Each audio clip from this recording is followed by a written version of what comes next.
আঙ্গর দিয়ে আনগর বাসন এই জোড়া নদী জাহাঙ্গর কষ্ট করে আঙ্গরে বাড়ি ঘর করছে থাকবার পাইতাছি না খাবার পাইতাছি উদ্দেশ পাইতাম না তাহলে আমরা কি বকার বাঁচবো কি বকার থাকবো আনারা যদি দেখছুন না করেন নদীটা যদি না ফিরান আমরা কি বকার বাঁচবো কত কষ্ট করে ছাতিটা না পোলাবার নিয়ে থাকছি আনারা যদি না যান সবাই যদি না যান তাহলে আমরা কি বকার বাঁচবো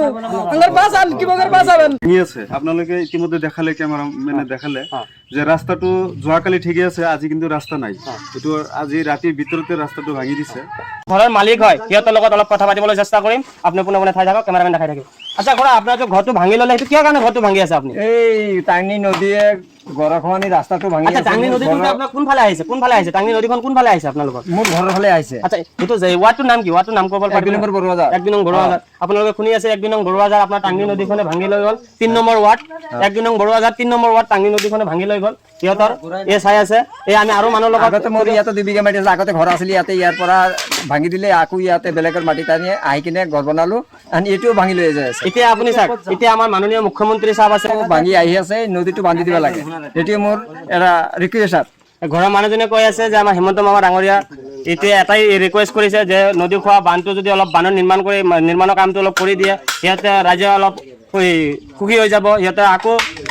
বসবাস কৰিবলৈ পাৰিব আমি আৰু পোনে পোনে আৰু মানুহৰ লগত কি কৰিম মানুহ বহুত জমিছে মই আকৌ আৰু কম দাদা এইবিলাক যে ঘৰ বাৰী ভাঙি আছে কিয় কাৰণে ভাঙি আছে এইটো আপুনি কিবা ক'ব পাৰিব এইটো 1-2 বৰুৱাজাৰ গাঁও 3 নম্বৰ ৱাৰ্ড আৰু ইয়াত টাংনি নদীৰ যি তাণ্ডৱ এইটো বহু বছৰৰ পৰা চলি আছে আমি ধৰক ইয়াত বহুত এটা পুৰণি গাঁও আছিলে এই গাঁওখন লাহে লাহে কি হ'ল টাংনি নদীয়ে গোটেইখন গাঁওখন মানুহক উটুৱাই দিলে সিহঁতে এতিয়া কৰবাত গৈ ঘৰ চৰ বনাই আছে কিন্তু এই দুখীয়া মানুহবিলাক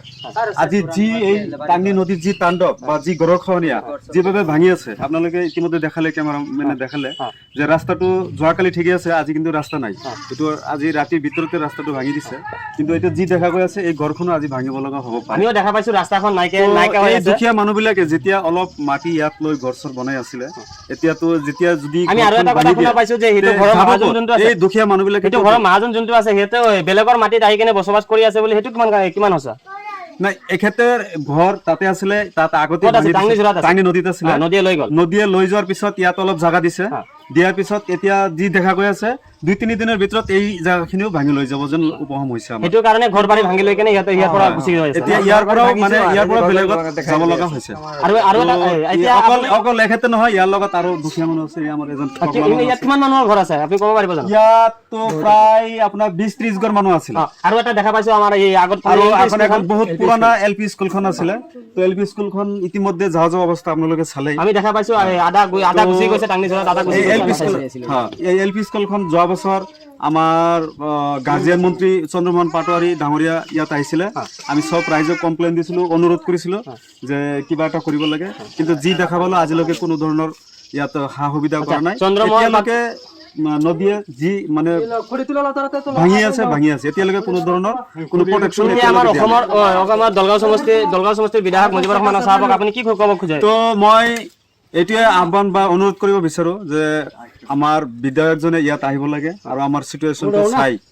অতি সোনকালে ইয়াত ঝোৰাৰ এটা বা নদীৰ এটা যি প্ৰটেকশ্যনৰ ব্যৱস্থা বান্ধৰ ব্যৱস্থা সিহঁতে কৈ আছে যে আমাৰ মাননীয় দলগাঁও সমষ্টিৰ বিধায়ক মুজিবুৰ ৰহমান চাহাব আহিব লাগে আহি কিনে আমাৰ এইটো টাংনি নদী 1 নং বৰুৱাজাৰ টাংনি নদী যোনটো আছে এই টাংনি নদীৰ বান্ধটো অলপ নিৰ্মাণ কৰি দিব লাগে বান্ধটো নিৰ্মাণ কৰাৰ পিছত আপোনালোকে ইয়াত যিমান মানুহ বাৰীঘৰ ভাঙি লৈ কিনে গুচি যায় আছে এইবিলাক যাব নালাগা হৈ আছে ইয়াতে ৰখিব পাৰিব আৰু আমাৰ আৰু এটা সমস্যা হ'ল মেইন ৰাস্তাটোৰ প্ৰব্লেম ৰাস্তাটোৰ কাৰণে আমাৰ বহুত অসুবিধা হৈ আছে এতিয়া চাওক আমাৰ এটা মা বোন এটা ডেলিভাৰী হ'লে বা কিবা এটা বেমাৰ হ'লে আমাৰ এটা এম্বুলেন্স লোৱাটো একদম অসুবিধা হৈ আছে আমাৰ এটা প্ৰাইভেট কাৰটো ল'বৰ কাৰণে হৈ আছে অকল আপোনাৰ বাইক এটা লৈ যাবৰ কাৰণে অলপ ৰাস্তাটো বাছি ৰাখিছে এই চাই আছে আপোনালোকক অলপ আগতে দেখাইছো আমাৰ কেমেৰামেন দেখাই আছে সেইটো আমাৰ নদী টাংনি নদী এইটো টাংনি নদী আহি আছে এইটো এনেকুৱাকৈ ভাঙি আছে এতিয়া আমাৰ মা বোনসকলক মই সুধিব বিচাৰিম এতিয়া আমাৰ মা বোনসকলে কি কয় টাংনি জোৰা বান্ধটো নিৰ্মাণ কৰিব লাগে না নালাগে এতিয়া আমাৰ মা বোনসকলক এতিয়া আচ্ছা আপোনালোকৰ আঙ্গর দিয়ে আনগর বাসন এই জোড়া নদী জাহাঙ্গনগরে কষ্ট করে আঙ্গরে বাড়ি ঘর করছে থাকবার পাইতাছি না খাবার পাইতাছি উদ্দেশ্য পাঠান না তাহলে আমরা কি বকার বাঁচবো কি বকার থাকবো আনারা যদি দেখছুন না করেন নদীটা যদি না ফিরান আমরা কি বকার বাঁচবো কত কষ্ট করে ছাতিটা না পোলাবার নিয়ে থাকছি আনারা যদি না যান সবাই যদি না যান তাহলে আমরা কি বকার বাঁচবো আঙ্গর বাঁচান কি বকার বাঁচাবেন আঙ্গর দিয়ে তো আনারা বাঁচবেন আঙ্গর দিয়ে আমাদের রাস্তা তাহলে আমরা কি বকার আঙ্গর বাঁচান নাকি আনার বাঁচান নাকি আরেকটা কথা আমি আপনাদের কাছে কই যে আমার দলগাঁও সমষ্টি বিধায়ক মুজিবুর রহমান সাহেব আইছিল কি আপনাদের এই জায়গাটা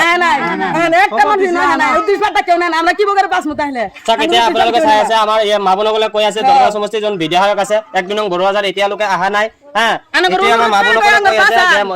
দলগাঁও সমষ্টিৰ বিধায়ক মাননীয় মুজিবুৰ ৰহমান সাহেবক ইয়াত আহি কিনে এই বান গৰাখহনি বানটো অলপ নিৰ্মাণৰ কামটো অলপ আনি দিব লাগে বাসন না বাসাই দেন আঙ্গরে আমরা কোনো যাম কোনো ডানা মাঙ্গর মাড়ি সম্পত্তি নাই অলপ মাড়ি ভাঙে ভাঙে সিরে নিছে গা না তো আমরা এই আল্লাহ বাড়ি ঘর থাকতে না থাকতে ভাই মুখ্যমন্ত্রী হিমন্ত বিশ্ব শৰ্মা ডাঙৰীয়া ছাৰক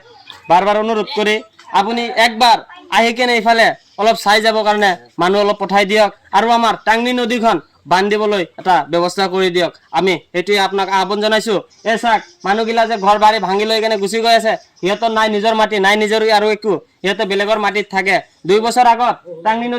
টাংনি নদীৰ কিশোৰতে এটা ঘৰ আছিল ঘৰ গোটাইকেইটা ভাঙি গৈ বস্তু বাহিনী গোটাই কেনে নদীয়ে লৈ গ'ল ৰাতি এইটো এতিয়া যদিবা বেলেগে অলপ মাটি দিছিলে সেইটো এতিয়ালৈকে ৰাস্তাখন ভাঙি আহি আছে এই ঘৰ এতিয়া ভাঙি লৈ কেনে বেলেগত গুচি যাব লগা হৈছে আপুনি মাননীয় মুখ্যমন্ত্ৰী সাহেব আপোনাক মই অনুৰোধ কৰিছো আপুনি একবাৰ আহি কেনে এইফালে মানুহ এটা পঠাই কেনে আপুনি